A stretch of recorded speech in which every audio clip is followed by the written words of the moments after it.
લક્ષ્ય ન્યૂઝ, એક નજર, એક લક્ષ્ય. થરાદમાં લોકોએ મીઠાઈ વહેંચી ઉજવણી કરી પૂર્વ સાંસદે સરકારનો આભાર માન્યો. ગુજરાત સરકારે વાવ થરાદને નવો જિલ્લો જાહેર કર્યો છે. આ સાથે જ 4 તાલુકાઓ પણ અલગ થયા છે. બનાસકાંઠા જિલ્લામાંથી અલગ થઈને નવા જિલ્લાની રચના થઈ છે.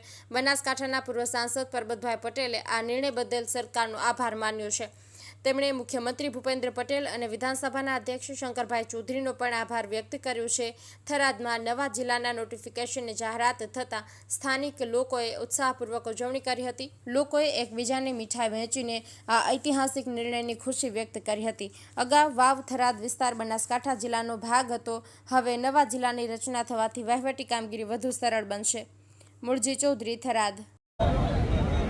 આજે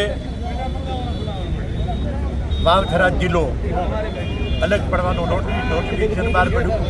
સાથે સાથે 4 તાલુકાઓ રાહ, લીમા, ધરણીધર, થરા, ઓગળજી અને હળાદ 4 તાલુકાઓ પણ જુદા પડ્યા.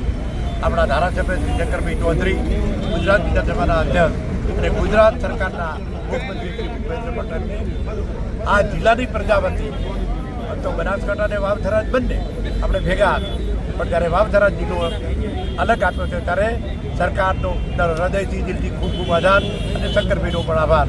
રામ રામ બધાને આપજો.